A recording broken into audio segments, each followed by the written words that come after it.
Hello again, fellow Mystery Files. Today I am back reviewing a Poirot novel, this time Hickory Dickory Dock, also called Hickory Dickory Death by Agatha Christie, celebrating its 70th anniversary this year. And this book is a bit controversial. It is widely regarded as one of the worst Poirot novels. I personally would agree it is amongst the worst Poirots, if not the worst. And I will also say, I think this is probably the weakest of Christie's traditional mystery novels. It is certainly in the running for it.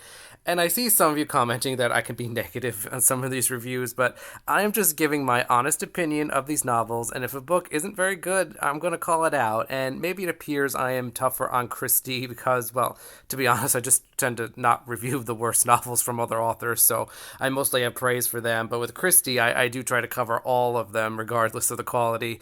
And as always, I will have a spoiler free summary up until the point of the murderer reveal. I will let you know when it's coming so you can back out if you need. Spoilers will be fair game from that point forward. And before I begin, make sure to join the Discord if you haven't already. Link in the description if I remember to put it there. And make sure you like and subscribe to keep up to date with the channel. Hickory Dickory Dock, I will admit, is not one of Christie's best, nor is it amongst my favorites, but it does have a fantastic opening where Hercule Poirot is totally dumbfounded, just absolutely stupefied, because Miss Lemon, his efficient mechanical secretary, has made a mistake. In fact, she made three mistakes in one letter, unheard of. And Miss Lemon admits she's been worried about her sister because her sister, a Mrs. Hubbard, is recently widowed and returned to England from Singapore and got a job as a matron in a youth hostel on Hickory Road. Poirot is even more dumbfounded that Miss Lemon has a sister because he always thought of her as an efficient machine who did not exist outside of his office. But Mrs. Hubbard is very worried because there's some kind of like kleptomaniac running around her youth hostel and stealing things and has her very upset, which in turn upsets Miss Lemon. Poirot doesn't really find this interesting initially, but he agrees to help because Miss Lemon is involved. And if he doesn't get involved, Miss Lemon is going to keep making more mistakes. And Poirot is also a little bored lately. He hasn't had that many interesting things to do, so you might as well take a shot at it. Poirot invites Mrs. Hubbard to tea, and she gets right to the point. What really bothers her about the hostel isn't that the young men and the women are living together or the foreign students of different races. We'll get into that shortly. But it's the oddity of the thefts. The thief isn't stealing like money or jewelry or anything of value like you would expect a thief to, but instead it's been a series of odd items taken, and I will list them all. Now, naturally, only some of these are plot relevant, but this is the spoiler free section, so I will read the whole list. One evening shoe, a costume jewelry bracelet, a diamond ring which was returned and found in a bowl of soup, a powder compact, lipstick, a stethoscope, earrings, a cigarette lighter, old flannel trousers, electric light bulbs, a box of chocolates, a silk scarf which was found cut up into pieces, a rucksack, which in the US we would call a backpack, which has also been found cut up into pieces, boracic powder, bath salts, and a cookbook.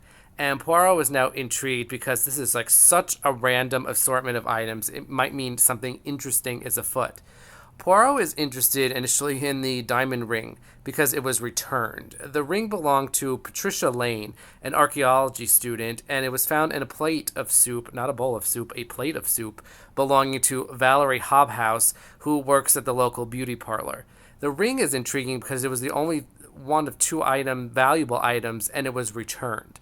Mrs. Hubbard hasn't called the police because the stolen items are for the most part not valuable, and also she doesn't want anyone to get into trouble. But the ring is valuable enough to worth calling the police, which someone clearly did not want happen, hence why it was returned. The stethoscope is the other valuable item. That belongs to Len Bateson, who is a medical student. It was also Len's rucksack that was destroyed. And it's clear the objects stolen belong to like a number of different people, and there's no clear pattern, though Poirot hopes to find one. Mrs. Hubbard returns to Hickory Road, where the students call her Ma Hubbard, a clear reference to the nursery rhyme. The nursery rhyme theme, by the way, way overdone in this book. But she goes to see Mrs. Nicoletis, who owns the hostel. She's the old woman who lives in the shoe, but she's very nasty and rude and complains about money and whatnot. And she wants Mrs. Hubbard to go to Sally Finch, who is an American on Fulbright scholarship, because Sally wants to leave. And Mrs. Nicoletis can't have that because Sally is a rich American and tells Mrs. Hubbard to evict the non white students if that's the problem. But that is not the problem for Sally. Of course, Sally is upset about all the thefts, and she says she's not comfortable at Hickory Road anymore because Mr. Akibombo from West Africa has convinced her there is an evil presence, but Mrs. Hubbard does convince her to stay. Elizabeth Johnston tells Mrs. Hubbard that someone has ruined her work by pouring green ink all over the pages and is baffled why someone would do that. Elizabeth Johnston is from the West Indies, and everyone calls her Black Bess. And if you think that is racist, fear not. The narration assures us it's not racist because Elizabeth likes to be called that name. Anyway, the green ink belongs to Nigel Chapman, a British student at the hostel. He is dating Pat Lane. Nigel is a bit of a troublemaker, but as Pat points out, it wouldn't make any sense for Nigel to deface Elizabeth's work with his own identifiable ink. Celia Austin, she is not a student, but she works in a chemist, or as we would say in the US, a pharmacy, as a dispenser. She walks in and keeps denying she stole anything, and she didn't ruin any papers, which is definitely odd how insistent she is, since absolutely no one has accused her of doing any of that. But Miss Lemon finds the other missing evening shoe at the lost and found in a Baker Street station where Poirot said it would be. And Poirot arranges for him to be a guest speaker at the hostel in the hopes of settling all these thefts. And Poirot's big plot here is to just claim he's going to call the police, and that will get a confession. And sure enough, it does, from Celia Austin, who was, pretty obviously the suspect at this point. She was acting extremely nervously, but Celia does admit to the thefts, well, most of them. She denies stealing the stethoscope, the light bulbs, and the boracic powder. Boracic powder, by the way, is some kind of medicine used to cure all kinds of things like itching and irritation. Celia also denies cutting up the rucksack and spilling the ink on Elizabeth's papers. But why did she commit these thefts? Well, she says she doesn't know, but Poirot knows. Celia has the hots for psychology student Colin McNabb and thought being a klepto would pique his interest. And it works. Colin is suddenly obsessed with Celia and says she has psychological issues from her childhood causing her to steal. Celia has mommy issues because, this is a Christie novel. Of course she does. Nigel also has mommy issues. So does Pat Lane and maybe somebody else we'll get into later. Celia says she did steal Pat's ring but returned it when she realized it was valuable. She thought it was just costume jewelry. The next day, Celia is basically persona non grata, despite Colin's urging she be accepted. But Celia tries to avoid everyone and make amends. She wants to write a check, but her pen is out of ink, so she fills it with Nigel's green ink. And the following morning, Celia is back in everyone's good graces, and Colin announces the two are engaged, which is bizarre, but whatever floats your boat, I guess. Mrs. Nicoletis is upset with Mrs. Hubbard because she called in Poirot without her permission, but you know what? No one really cares what Mrs. Nicoletis says. But all this impending wedding bliss is short-lived because Celia dies via apparent suicide with morphia. And this makes no sense because Celia made amends for the thefts and was no longer ostracized by the others. But Inspector Sharp, he is our generic detective of the novel, says that, you know what, you never know. And the bottle of morphia came from St. Catherine's Hospital where Celia works, and she left behind a note that Mrs. Hubbard read and saying, I'm sorry, but this is the best I could do. And it is in Celia's handwriting, and Poirot shows up to Hickory Road to join in the investigation. He knows something was up because those remaining thefts are still unsolved, and Poirot realizes that Celia probably wasn't smart enough to think of becoming a kleptomaniac all on her own, so someone had to put that idea in her head. And Mrs. Hubbard remembers that Celia had filled her pen with green ink, yet her suicide note was written in blue-black ink. So it wasn't a suicide note at all, but part of another note and made to look like suicide. Implication here being that Celia was murdered. I personally find this very thin logic and reasoning, but we're forced to go along with it. Inspector Sharp interviews a few people, and this mostly led to nothing. The poison that killed Celia is morphine tartrate and is from her dispensary. Celia is the most obvious person to have taken it, but it is noted that both Patricia and Elizabeth had visited Celia at work in the past few weeks. Jean, or I guess Jean Tomlinson, an obnoxious French student, also visits someone else there. In addition, Len and Colin both study at that hospital, and everyone has their own theories about Celia and kleptomaniacs and unsolved thefts. Sharp asks a few people about the coffee Celia had the night before. Len poured it out for her, but then she left it on the table, and I suppose anyone could have poisoned it. It's very bizarre because we're never actually told, like, any of the mechanics of how Celia died. I suppose it's the poison coffee, but we never really get confirmation of that, and spoiler alert, it's not going to wind up mattering all that much. But the most important information here comes from Jean Tomlinson, who mentions that Nigel and Len had a bet that Nigel could not secure 3 separate poisons from 3 separate locations through 3 totally different means and not have the poisons traced back to him. And he succeeded. Nigel stole hyoscine from a country doctor's car, faked a prescription to get the digitoxin, and then disguised himself as a doctor to get the morphine tartrate from Celia's dispensary. And in order to disguise himself as a doctor, Nigel stole Len's stethoscope, so that explains that theft. However, all 3 poisons were destroyed, and several people witnessed this, and this all happened weeks before Celia was murdered. The hyoscine and the morphine were tablets and powder, respectively, and they were dumped on a fire, and the digitoxin was poured down the toilet. Nigel said his poison, he kept the poisons in his sock drawer, but it's possible that just maybe someone had stolen the morphine before it was destroyed, although again, this was weeks before Celia was murdered, so like, why would someone steal it then? Both Sally Finch and Elizabeth Johnston tell Sharp that Celia was extremely worried about the other missing items. In particular, she was concerned about the missing light bulbs and wondered if that had anything to do with the passport, which, what? Where did this come from? This novel has a bad reputation. It is universally regarded as one of the worst Poirots, and I personally think it's the worst traditional mystery from Christie. Critiques of this novel heavily rely on the offensive and unsavory portrayals of many of the characters, but something I think doesn't get enough attention is outside of those unsavory portrayals. This book is also extremely flawed. I mean, the plot is thin and weak and not well written, and example is this moment where this information is just dropped very clunkily and also doesn't really fit in the timeline. Like, when would Celia have said this? Why didn't we see this conversation? It's a lot more interesting and important than what we actually get in the novel. But anyway, this is all news to Sharp, and he immediately suspects a foreign student because of the mention of a passport. One of them also mentions Celia snuck out of the building during the night, and Sharp gets a search warrant and finds a lot of nothing, pretty much. Mrs. Nicoletis has an absolute fit over the search and screams incoherently, and this is probably because she has a lot of brandy bottles hidden in a cabinet. Meanwhile, Poirot is still mulling things over. He wants to know what order the stolen items disappeared in. Mrs. Hubbard doesn't really know because it's been a few months, but she thinks Len's rucksack was destroyed first, and then maybe the light bulbs were stolen. Poirot returns to Hickory Road, where the Italian, I guess he's the maintenance man named Geronimo, he tells them the light bulbs were stolen on the day the police came. And not only that, they were stolen from not only from the fixtures, but also the extras from the storage room. So that's weird. And to be honest, the explanation we get for it is even weirder. But it turns out Hickory Road had a student from West Africa who was doing some bad things. I sort of got the impression he was into human trafficking, but it is left a little vague. But the police came to investigate that.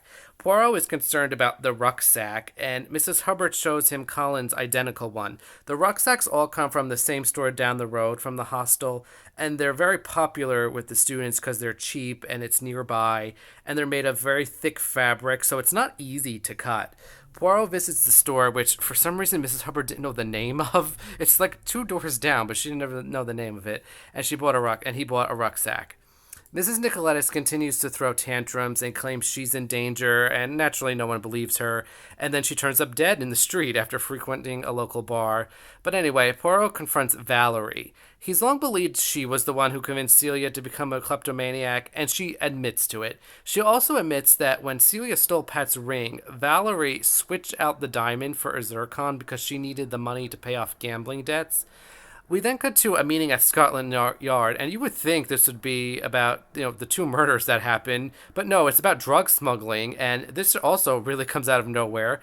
But Poirot thinks there is some kind of smuggling operation, either drugs or gems, being run out of Hickory Road, because the rucksack that was destroyed has like a false compartment that can be used for smuggling into England. And since there are so many students at the hostel, many of whom are from another country or travel often, Poirot thinks that someone must be involved. He further believes this because the rucksack was destroyed on the same day the light bulbs were stolen, which was the day the police visited on a totally unrelated manner. Poirot reasons the rucksack was destroyed because it might have had like trace evidence of drugs, and the light bulbs removed because, and I can't believe this is actually in a Christie story, the person didn't want to be seen by the police, so they made it really dark in the hostel. And if that sounds ridiculous to you, you are not alone here. This is one of those like small points in Christie novels that just lives rent free in my head. Only usually these moments are very good moments, but this one is just so silly and ridiculous. Very clearly, Poirot suspects Valerie because not only is she smart, she's known to travel to France once a month for her work in the beauty salon. Sharp speculates that Mrs. Nicoletis was the financier behind the smuggling ring, and she was killed because she was getting nervous and likely to spill information, and that Celia was murdered because she must have found out some information, and all of this is just very strange and vague, and it kind of comes out of nowhere. We have not even established Mrs. Nicoletis has been murdered at this point, and quite frankly, we never really are.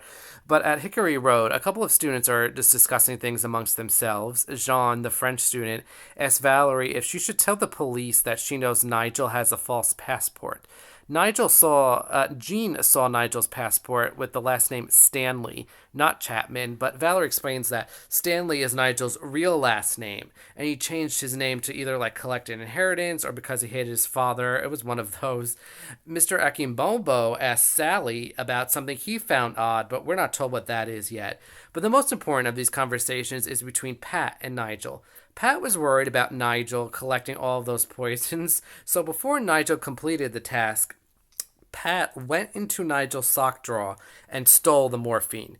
What she did was she emptied the morphine bottle and replaced it with bicarbonate of soda because they looked the same. However, for some inexplicable and stupid reason, Pat then put the morphine powder into the bicarbonate of soda bottle and put that in her handkerchief drawer. However, she now can't find that bottle. Nigel and Pat tear up her room, and we have a very awkward use of the word panties by Agatha Christie here. It's just very odd for me to have seen Agatha Christie write the word panties, but they can't find the bottle. And to make matters worse, Pat tells Nigel that she wrote a not yet sent letter to Nigel's father, hoping to reconcile the two because Nigel's father is dying.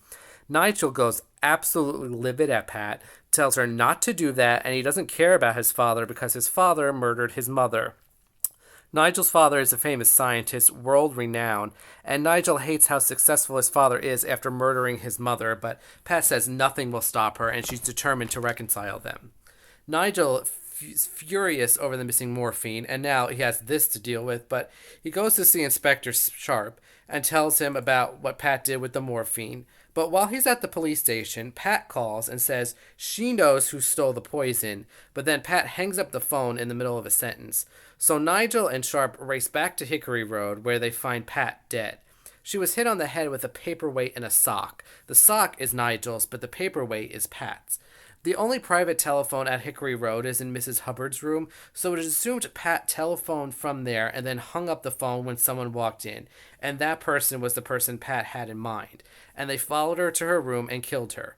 Mr. Akibombo arrives to tell Sharp what he told Sally Finch, and this is where I end the spoiler-free section, so back out now if you don't want to be spoiled. You've been warned. According to Akibombo, one night he had a stomach ache and wanted some bicarbonate of soda to calm his stomach. However, he ran out, so he borrowed some from Pat. Actually, Elizabeth Johnston got it for him, but when he took the bicarbonate, he got sicker. And this passage is somehow both a little funny and a little icky. It's funny because Mrs. Hubbard is in just total disbelief and calls him Rasputin because she thinks he took a whole bunch of poison and lived. But it's also a little icky because there's some not great, like, supernatural circus freak portrayal here going on. But anyway, when he was better, Akibombo took the bicarbonate to a lab to be tested, but it came back boracic powder, the missing boracic powder. Sharp realizes that someone must have known Nigel had the morphine and switched out the morphine for the boracic powder, so then when Pat switched it, she switched boracic powder for bicarbonate of soda. How he knows that, I don't know, because I think it's equally likely someone stole the morphine from Pat's straw as it is from Nigel, but whatever. Sharp secures a search warrant for Valerie's beauty shop, where he finds several false passports and arrests Valerie for running the smuggling ring. Mrs. Nicoletis was the financial head behind the operation, but Valerie was the brains, traveling back and forth to France and smuggling gems and drugs in the rucksacks, often using innocent students from the hostel to smuggle things, and she would switch out the rucksacks at certain points. Poirot has long suspected Valerie was involved with the smuggling operation. Why? I'm not really sure, but as Short points out, Valerie couldn't have murdered Pat because she has an alibi and that she wasn't at the youth hostel when Pat called the police station. And Poirot responds by saying he never believed Valerie was the murderer, but she did place that call to the police station, but from a call booth pretending to be Pat.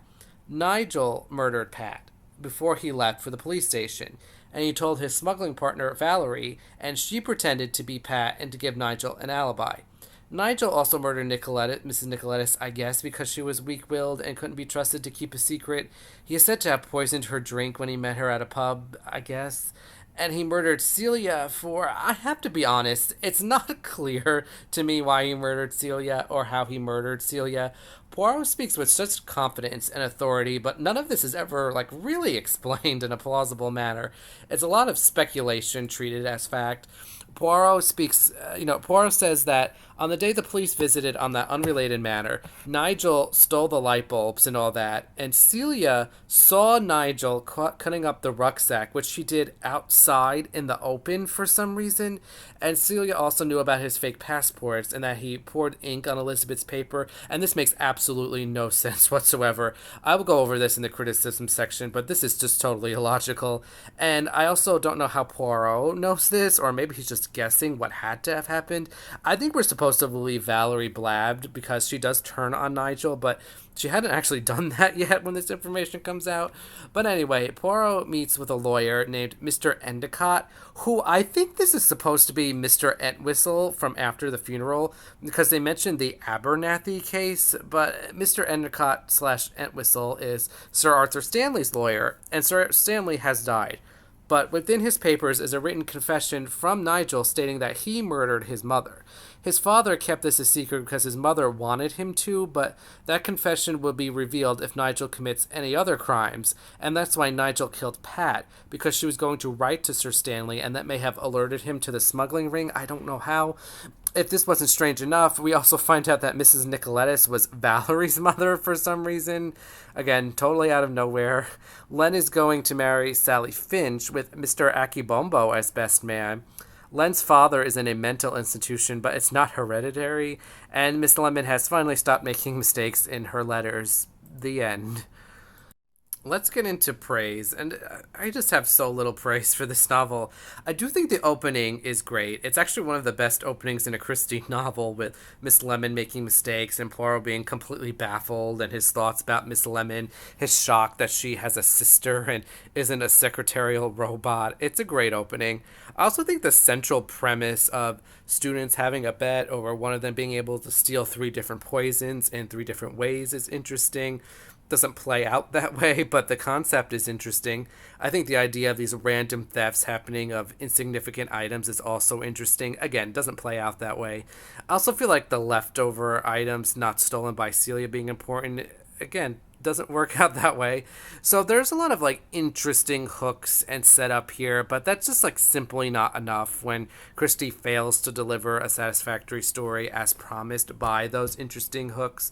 And even then, it's not like these hooks are like the best Christie has ever done. And I just don't have a lot to say here. I mean, the book doesn't slog, it's easily read, but I mean, that's only a compliment I give when I really just have nothing else to say. Unfortunately, I have a lot of critiques here, and all of them are major. I actually have a lot more than I'm even going to stay here, because I could just go on about this for all day if I had to. And let's get the most uncomfortable one out of the way first. This novel contains offensive and unsavory depictions of really everyone, especially non-white characters, but the offense is not limited to them, but especially on them. We have students from Africa, the Caribbean, India, Turkey, etc., all of whom have very negative qualities associated with them in a way that perpetrates racial stereotypes. They all come across as dumb, and Christie never misses an opportunity to ding them. We're told for absolutely no reason the Indian students have porn magazines in their room. Pornography's legal status in the UK a bit vague based on definitions of obscenity. I did try to look into this, but again, coming up a bit weird. But no real reason to tell us this other than to degrade those students. And there's more things along those lines. Now, if the British students had certain thoughts and opinions about foreign students, that would be better because you could say, oh, that those thoughts are part of the character work, but it's not really like that. They are mostly stereotypes, and even like the French students are caricatures of French people. The Italian servants talk like they're Mario and Luigi. I think most damning is that Miss Lemon expresses these terrible views and like the Black Bess nickname, because Christie explicitly writes that Elizabeth likes the name Black Bess. It's not offensive. It's like it's a red flag for me that Christie is totally aware that name is offensive and is just trying to justify using it. But moving on to other things, the characters in general are just bad. None of them are even like average in the Christie canon. They're all below average. None of them are developed at all. They're very static. They're uninteresting.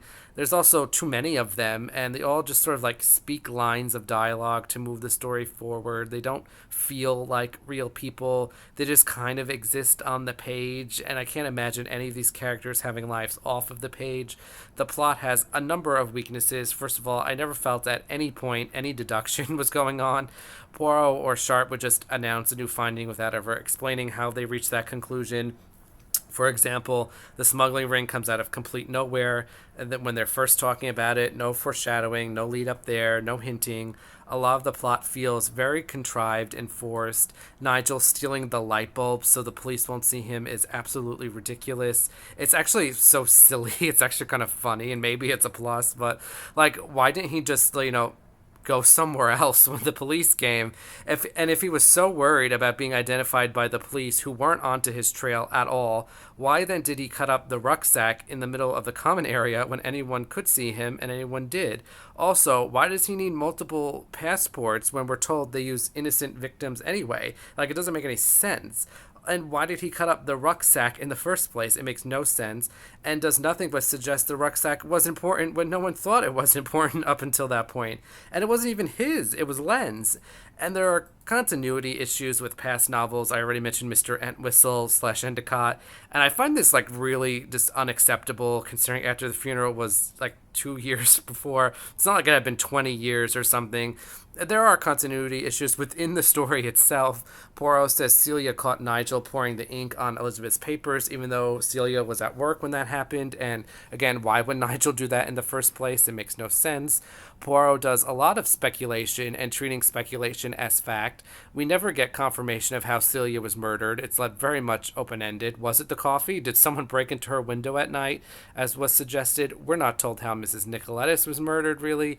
I remember the first time I read this novel, actually the first several times I read this novel, I never really grasped why Nigel murdered Celia. It's not entirely clear to me even now. Like, apparently Celia confronted Nigel about the rucksack, but when was she supposed to have done this doesn't really fit. Like, Poirot says the night she confessed to the thefts, but she didn't have time to, unless she was the one who, it was not, she met Nigel in the alley, but like, she couldn't have been poisoned in the coffee that evening then. Poirot also seems to imply that he had to clear up the thefts before Celia could realize Nigel was up to something, but that makes no sense because Celia is the thief and she knows what she stole and what she didn't steal, and she knows she saw Nigel cutting up the rucksack. Overall, this book feels very much like a first draft that just never got the editing and care it needed. We do know Christie was focused a lot more on her plays at this time and didn't really give her writing the attention she usually did. And this book feels like it. Like, we have so many things coming out of nowhere. Like, Len's father being in an asylum is just there. Valerie being Mrs. Nicholas's daughter serves like no purpose. It's ridiculous. It adds nothing to the novel, and there are no transition between scenes. It just feels like this event happens, then this one, then this one, and then this one until the novel ends. And also, the nursery rhyme theme is so forced in. It feels very odd, has almost no connection to the actual plot, and to be honest, it feels a little bit like cutesy. Like, I don't care for it at all, and it felt like Christie's like shoehorning it into a place where it didn't need to be. We also have like Nigel, which is started like singing the rhyme for no reason, and to be constructive, I think this book needed editing, and I think it would have been better to flesh out Celia. Really, all the characters are bad, but I think Celia is the worst here. For example, it would have been more interesting if Celia had stolen one of the fake passports, or maybe even a rucksack that had gems or drugs in it and she didn't know, or like she stole some like seemingly innocuous item, but one that was actually very important and incriminating. Something that makes her murder more urgent, because it doesn't feel urgent in the novel. Like, it doesn't feel like Nigel actually had to murder Celia, and this book feels very lackluster and just unpolished and unfinished. This needed more attention and care than what it got. Moving on to characters, we have Hercule Poirot, who was good when we saw him, but the problem is we barely see him. Sharp is doing about 90% of the work at the hostel, and we so rarely even see Poirot interact with the students there, outside of his initial visit to expose Celia. But I did like his interactions with Miss Lemon, and his just being appalled and baffled she made a mistake, and him coming to this realization Miss Lemon exists outside the confines of his office. But I did not find his investigations all that interesting, and it was disappointing he was more interested in the smuggling ring than the murder. And also, if he's looking for an international smuggling ring, where was Jap? Like, why didn't Scotland Yard get involved? This is a bit of a missed opportunity, although I did enjoy Poirot in the beginning of the novel, and the rest was a bit bland. And we have to talk about Miss Lemon. So rarely can we do that in this text. And I think Miss Lemon was great here. I mostly her interactions with Poirot, of course, and his thoughts about her. I didn't necessarily think Miss Lemon stood out on her own. I also felt like her worries over her sister were a bit overblown, to be honest. Like, certainly not to the point where she would be making mistakes. It also wasn't great that some of the comments she made about foreign students, but other than that, I mean, I did like Miss Lemon here, and she is part of a very fun opening sequence. And we have our murderer, Nigel Chapman. And I ranked him number 84 of 100 Christie killers. And to be honest, I think that's about right. And maybe even a little lower. But I just did not feel there was anything going on there. I did like his bet with Len over stealing the poisons and him having the poisons being a fairly decent clue. But I did not feel like there was any characterization or development here. I never fully understood who Nigel was. He's just a selfish young man, which is fine, but it's very one note and the type of killer Christie doesn't really prefer. And it didn't seem like she knew how to write a killer in the mold of Nigel. And there are usually like layers to killers in her novels, where they're either whether they're all evil or all good or both. There are layers, and Nigel just felt very stock charactery. I never grasped if he really liked Pat or not. His background about killing his mother feels very thin and didn't really add anything to the novel or his own character. It felt very contrived, and he did some like minorly interesting things, like was making snide comments, but still they weren't really that memorable. And there are better characters that do that. The most memorable thing about him is that he uses green ink, which is like again a bit of an arrogance to him, which again doesn't really do all that much in the grand scheme of things. I did find Nigel a convincing murderer, though, and he probably is, again, the most logical choice. I mean, granted, that's because everyone else is even thinner character than Nigel. And we have his accomplice, Valerie Hobhouse. And I use the term accomplice loosely here, as I don't think she actually like participated in any of the murders except for, making that phone call after Pat was killed. And she doesn't really have any characterization either. She is supposed to be very smart, and Poirot thinks that means she must be involved in things. I guess I would have liked to have seen more like femme fatale more in the mold of some of Christie's like other young female killers. I won't name them to spoil them, but like you can think of some. Like those are some of her best killers, and I just thought Valerie needed a little bit of that. I think Christie, especially by the 1950s, was struggling to understand young people a lot. We see that not only in this novel but in others as well. And Valerie is the one who puts Celia onto the idea of committing the thefts, and I really don't understand why she does this. It's apparently because she legitimately cared about Celia, and but also like thought maybe it would be funny. But having Celia steal things seemed very misguided, considering how many incriminating pieces of evidence were all around the youth hostel. But again, not particularly great character. And we have three victims. We really have four, but again, Nigel's mother not really counting here. We have Celia Austin, our main victim, and I thought she was interesting, I guess. Like, I don't feel like she was the weakest character, but I did feel she was one note. But again, I do think she needed to be better more than the other characters needed to be better. I did find her being this petty thief to attract a man, as weird as it is, a little funny and notable at least. But I think there's a lot left to be desired. First of all, like, why was she killed? Not clear. Also, she doesn't seem to be the kind of person who would be confrontational, as Poirot suggests. She's extremely awkward and timid, and yet we're supposed to believe she confronted Nigel over his actions. It doesn't really fit, and I think Celia being such a weak victim really does damper the entire novel because everything hinges on her actions, which are just not very convincing or are left vague. We also have Mrs. Nicoletis, who is not a great depiction of a Greek woman. I did find a lot of her ramblings and complaints about how much money Mrs. Hubbard is spending and how like rude the students are at the hostel to be good and realistic. It is a bit icky the way she's like depicted, but again, it is a bit true to life with landlords. Landlords are like that pretty much everywhere, but I did not find her at all convincing as a financier of the smuggling ring. There's just no hinting of that until the police just say it, and she seems very unlike the kind of person who would do that.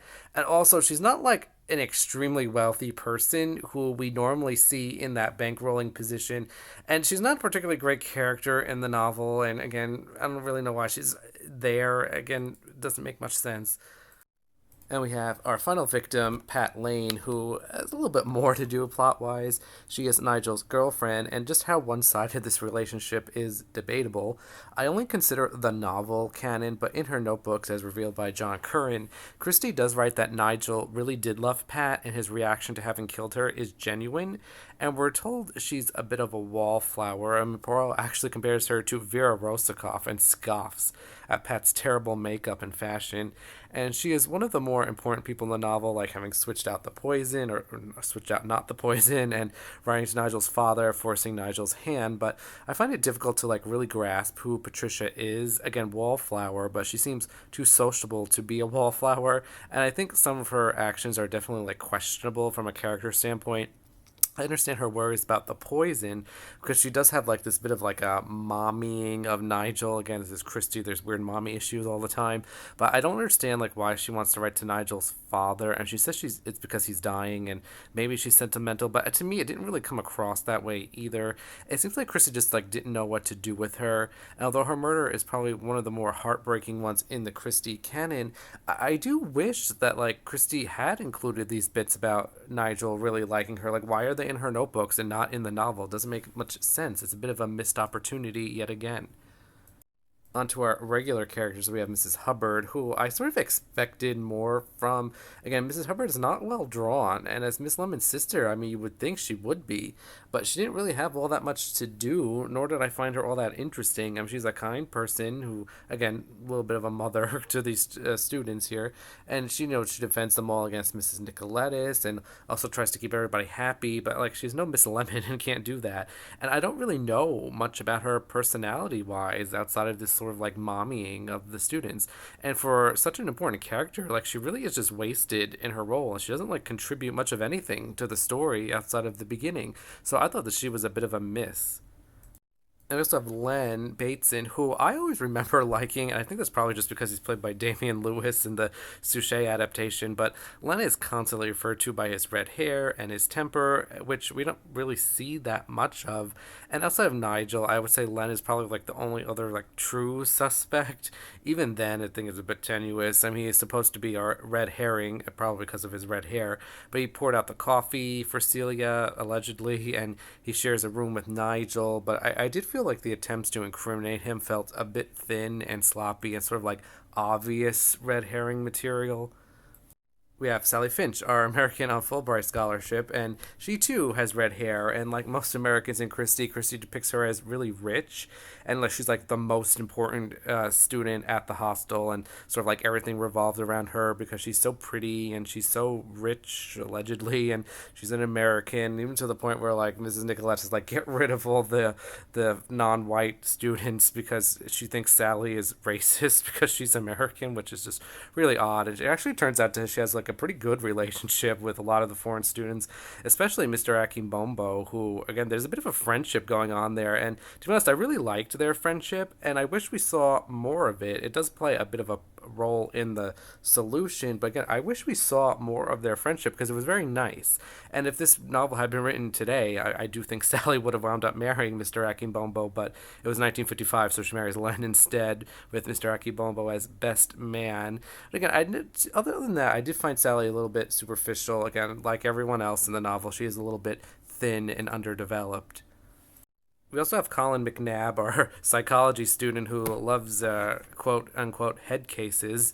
And again, I thought he was a bit weird. I mean, obviously, he's attracted to Celia because she thinks she's a kleptomaniac, which is a bit weird. I mean, he does have odd views. I don't say odd views. Again, I do think like him defending Celia, saying she has a mental illness and isn't like a criminal, is interesting. But at the same time, it's like he's also being fooled by her because she's not really a kleptomaniac. But anyway, again, I always thought he was another like weak character as well. Though again, his moments of like being attracted to Celia after the fact is funny and notable. But once Celia is murdered, Colin is like basically gone. Like he doesn't really appear all that much. He appears in like one interview, and he's not really a suspect, which like you would think like he would be a major suspect. But again, definitely felt like someone in Christie just underutilized in the text. And we have Mr. Akibombo, who I actually really did like. Now, there are obviously moments of his portrayal that are not great. I already meant, he's from West Africa, and I already mentioned that, like, when they think he drank the poison, there is elements of, like, weird circus freak things going on that's unpleasant. Now, I don't know if that's really what Christie was going for, but that is how it comes across.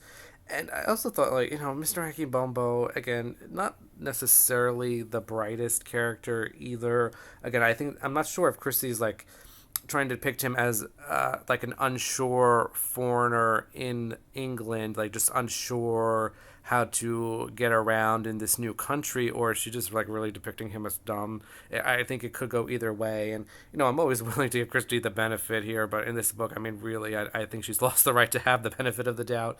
But I really did like Mr. Akimbombo. I wish he appeared more. I wish he had a better portrayal, and again, his relationship with Sally was a lot of fun, and him like really being the one who breaks open the case. Like the book does give him a lot of credit for helping to solve the case when he says like he ate the boracic powder or whatever it was instead of the like stomach medication.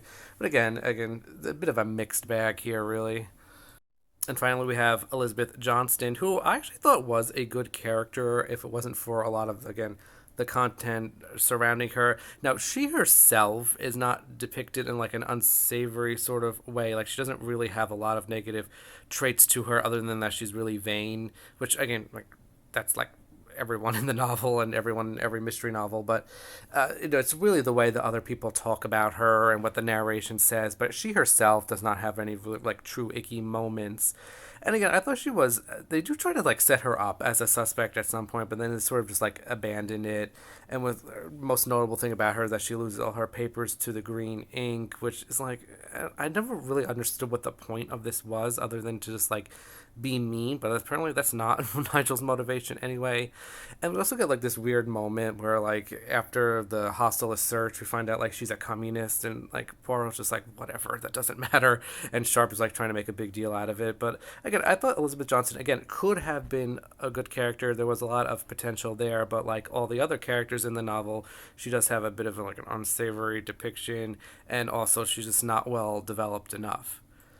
And that is it for this video. Let me know in the comments what you think about Hickory Dickory Dock. Again, I'm pretty ready to declare Hickory Dickory Dock the worst Poirot. I did have it above Elephants Can Remember and The Big Four when I ranked every Poirot. I have to be honest, I think it's probably below both of those.